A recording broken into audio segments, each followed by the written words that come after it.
Hey everyone, welcome back. So today I'm going to be doing a video in response to a question that I got about asking how long should you make your lines, or how do you actually know what length or speed or things like that you should use to make your lines. So I'm going to be covering that, and I'm also going to be covering contrast and texture in this drawing and how you can use those drawing concepts to make your drawing better. And I'm obviously here drawing a crystal, which I selected because it's a very contrasty object. So I thought that this would be a good one to cover multiple things.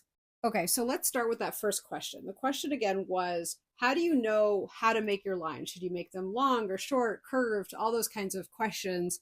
So the first thing is you want to sort of like experiment with different objects, and that will help. But generally, what it guides how I make the lines is the texture of the object and the texture that I'm trying to convey.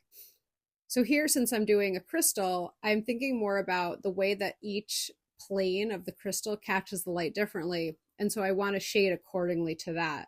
So that means making more straighter lines, and the length doesn't matter quite as much as the fact that they're straight lines, as opposed to say curved lines, where when I was drawing pumpkins, I was doing a lot of curved lines because I wanted to show the direction of the form through those lines. So just in this section alone, you'll see a mix of shorter and longer lines. I find that the longer lines help kind of smooth it out a little bit more, because you want the object to look like it kind of has a smoother surface.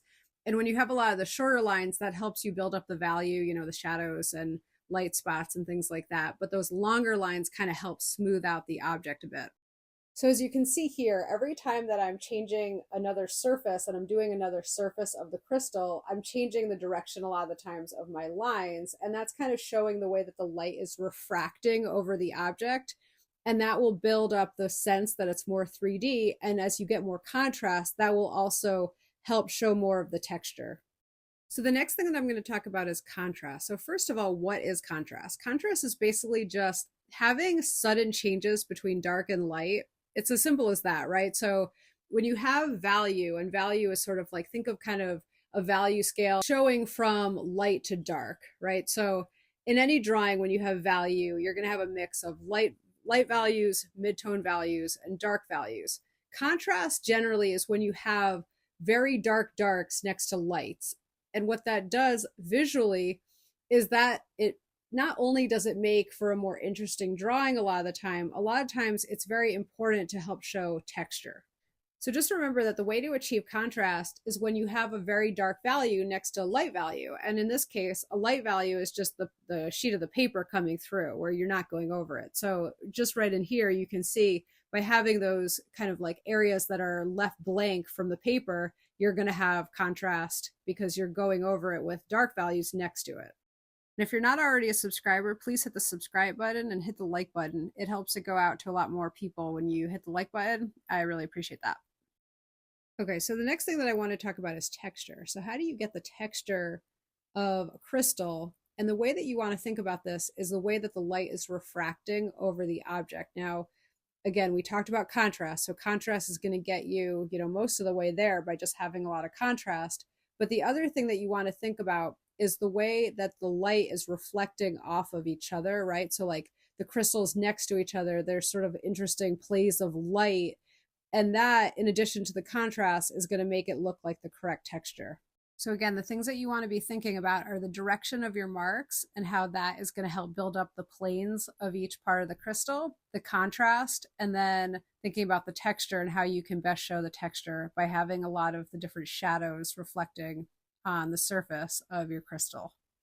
And you can kind of tell here, but I'm using a micron pen, and I'll link in the description a link to that set. I'm using a 01 pen, and the micron pens, they're good because they're archival.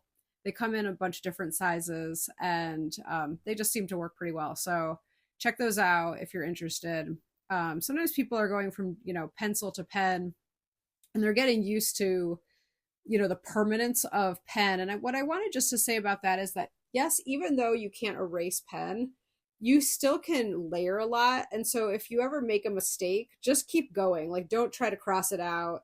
Don't make don't get upset about it. Just keep going. And I think what you'll see is that, yeah, you can mess it up if you really go overboard, but usually what happens when people are unhappy with their drawing or it doesn't quite work is that they either overwork it and they keep going and going and going, or they don't give themselves enough time and they kind of like lose patience and rush their drawing. So I think that, you know, if you do get in a situation where there's something that you do that you're not happy with, just keep going and just try layering over it. And I think you'll see that it's like not going to be that big of a deal and you can kind of make it work and incorporate it into your drawing.